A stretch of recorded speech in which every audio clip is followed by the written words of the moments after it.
echoes of terror. This town loved Valentine's Day, until the Valentines started hunting them. The town of Crimson Hollow had always loved Valentine's Day. Nestled in a valley where the snow clung to the pines like lace, it was the kind of place where children made construction paper hearts in school, where the diners served cherry red milkshakes, and where even the grumpiest old-timer would begrudgingly buy a carnation for their spouse. But this year, the 14th of February arrived with a chill that had nothing to do with the frost. Elena Carter noticed it first. A single mother working double shifts at the Hollow's only grocery store. She was used to exhaustion. But the nightmares had started a week ago. Visions of her late husband, James, standing in their snow-covered backyard, his hands outstretched, his chest cracked open like a walnut shell. "They're coming for the lonely ones," he'd whisper, black rose petals spilling from his lips. She'd wake gasping, her daughter Lily asleep down the hall, unaware. Elena told herself it was grief. James had died of a heart attack 2 years ago, right after Valentine's Day. Coincidence, she repeated.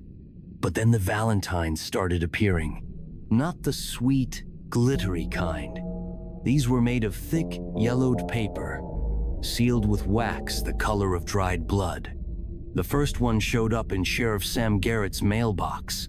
A retired Marine with a face like weathered oak. Sam had returned to Crimson Hollow to escape his own ghosts, namely, the unsolved disappearance of his younger sister a decade prior. The card bore no name, only a child's crude drawing of a heart with a knife plunged through it. Inside, in spidery cursive, "Roses are red, violets are blue. I've been watching, Sam. I always liked you." Then there was Mrs. Darrow, the widow who lived in the creaky Victorian on Hemlock Street. She'd been a recluse since her son vanished in the 90s, but teenagers swore they saw her wandering the woods at night, clutching a locket with his photo. On the 10th of February, she found a Valentine nailed to her door. This one read, "Love never dies, but little boys do." When she opened it, the card hissed. A sound like a heartbeat thumped from inside the paper. She burned it in her fireplace. The flames turned blue. By the 13th of February, half the town had received a Valentine. High school sweethearts, bitter divorcees, lonely souls scrolling dating apps, all targets. The messages grew darker, more specific. Teenager Tommy Ridley, who'd secretly adored his math tutor, got one that said, "I'll hold your heart in my hands." He laughed it off until he didn't. They found him the next morning in the school parking lot, his chest pried open, ribs splayed like wings. His heart was gone. In its place, a wilted rose, roots tangled where arteries should have been.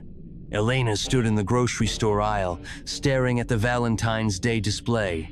Teddy bears, chocolates, "I love you" balloons. Her hands trembled as she restocked candy boxes. Lily had begged to leave a card for her secret crush at school tomorrow. Just a normal day, Elena told herself. But when she got home, something waited on her porch. No envelope, just a single sheet of paper, folded once. The drawing was simple, a mother and daughter holding hands. Their faces were scribbled out. The message read, "You'll never be alone again." And beneath it, a smell hit her, coppery and sweet. Blood. The storm rolled into Crimson Hollow that night, howling through the pines like a thing alive. By morning, the roads were buried under 2 feet of snow, trapping the town in a suffocating silence. No one dared say it aloud, but they all felt that the day itself was hunting them. Elena burned the Valentine in her sink, watching the paper curl and blacken. The smoke smelled like funeral lilies. She called Sam Garrett, her voice steady but her hands shaking. "It's not just me, right? This is..." Real? Stay inside, Sam said, his gravelly voice strained. Lock your doors. Don't trust anything sweet. But trust was already rotting. At the diner, waitress Maggie Cole sobbed into her coffee, confessing she'd gotten a Valentine too. I cheated on my husband, she whispered to Elena, who'd stopped in for diapers. The card knew. It said, "Love is a lie, but the knife remembers." Maggie's hands were bandaged. She tried to shred the card. The paper had cut her like razor blades. Sam traced the Valentines back to the old Crimson Hollow paper mill, shuttered since the 70s. The town's dirty secret?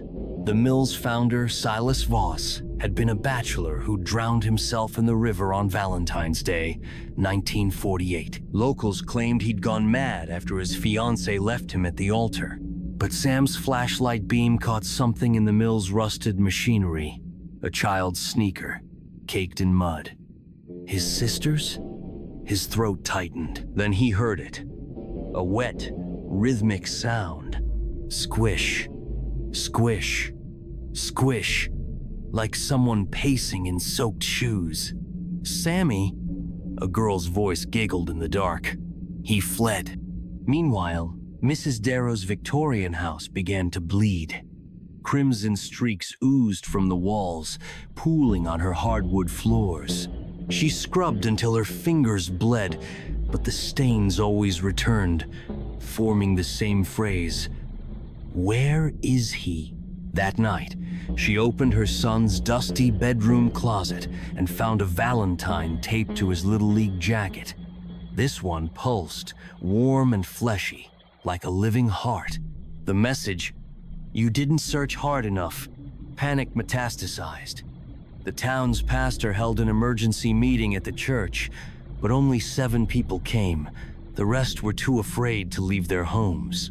Elena sat beside Lily, clutching her daughter's mitten-clad hand.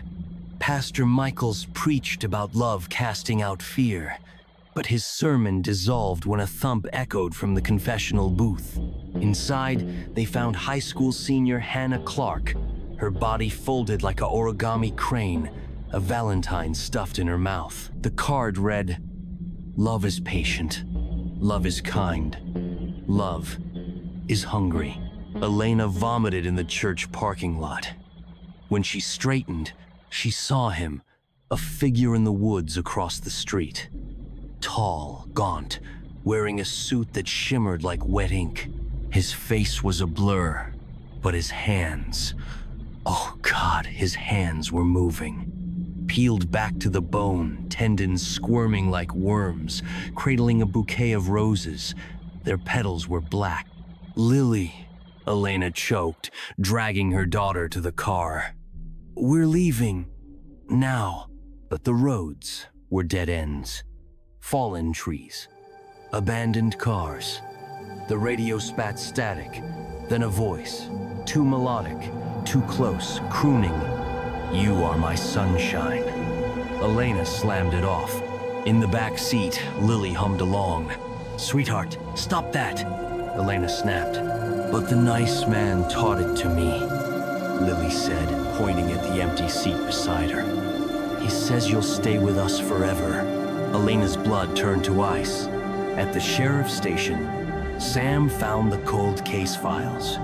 Silas Voss's suicide, and 6 others. Every few decades around Valentine's Day, someone in Crimson Hollow would vanish, their chest carved open. Always the lonely ones, the unwanted, the heartsick. The last was Sam's sister, Emily. He'd been deployed when she disappeared. The file photo showed her pink scarf, found near the river, stained with something that wasn't mud. Sam's desk phone rang. "They're in the walls," Mrs. Darrow whispered. "The roses, they're growing." A wet crunch, a scream. Then the line went dead. Sam grabbed his shotgun and ran to his truck. But something lay on the driver's seat, a Valentine, pristine and white. The drawing inside made him sob. A little girl holding a soldier's hand. His sister's face, his face. The message. I've missed you, Sammy. And then from the trees, a chorus of voices. Men, women, children chanting. Roses are red, violets are blue. All your lost loves are coming for you. The storm swallowed Crimson Hollow whole. Snow fell in suffocating sheets, but it wasn't white anymore. It was pink, like shredded valentines, like frozen meat.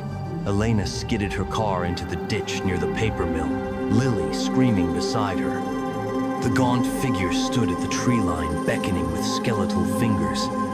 His suit was gone. Now he wore a tapestry of skin stitched with rose thorns, faces bulging beneath the seams. Tommy, Hannah, Mrs. Darrow, their mouths sewn shut. Run!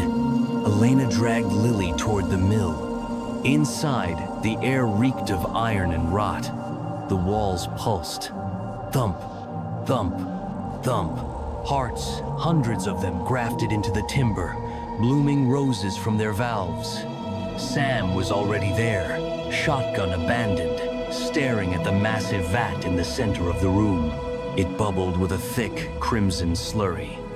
Floating in it were bodies, some fresh, some skeletal, all missing their hearts.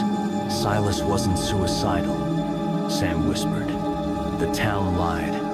He sacrificed himself, made a deal to never feel heartbreak again. But deals like this, they need feeding. A wet laugh echoed. The figure stepped inside, his face finally clear. It was Silas Voss, but also more. His features shifted, a patchwork of every soul he'd consumed. His chest yawned open, a dark vortex where his heart should have been. Roses writhing inside like parasites. Loneliness is such a delicacy. Silas crooned, his voice a chorus of the dead. But a mother's love, now that's a feast. He lunged for Lily. Elena tackled him, but his thorn hands sank into her shoulders, peeling her skin like rose petals.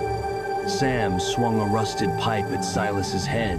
It crunched like dry leaves. The vortex in Silas's chest yawned wider, sucking the air from the room. Elena's wedding ring flew off her finger, vanishing into the void. "Give her to me," Silas hissed, "or I'll take you all." Sam grabbed a heart from the wall, its roots squirming. "Emily," he choked, recognizing his sister's bracelet tangled in the veins. He hurled it into the vat. The slurry erupted. Silas screamed as the liquid thickened into hands, dragging him toward the vat. The lost ones, his victims, were clawing their way out. "No," Silas writhed, but the hands were relentless. "I gave you peace. I took your pain." "You took everything," Sam snarled.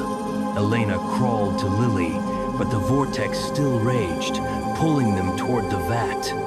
Sam threw himself into the sludge, gripping Silas's thorns. "Go!" he roared at Elena. "Now!" She scooped up Lily and ran as the mill collapsed behind her, the vortex shrieking. The ground split. The river erupted, red as Valentine ink, washing the mill and Silas into the earth. 1 year later, the town rebuilt. The snow melted. Valentine's Day became Remembrance Day, and no one spoke of hearts or roses. Elena and Lily moved away, but the nightmares never stopped. Lily's crayon drawings grew disturbing. Black roses, red rivers, a man in a thorn suit holding a little girl's hand. On the anniversary of the storm, Elena woke to a sound in Lily's room, humming, "You Are My Sunshine." She crept down the hall, ice in her veins. Lily's bed was empty. On the pillow lay a valentine. Inside, a drawing, a girl in a red dress, standing beside Silas Voss, his chest sewn shut. The message, "Love you forever, Daddy." And beneath it, pressed into the paper, a tiny, dried rose. Its roots were were still growing.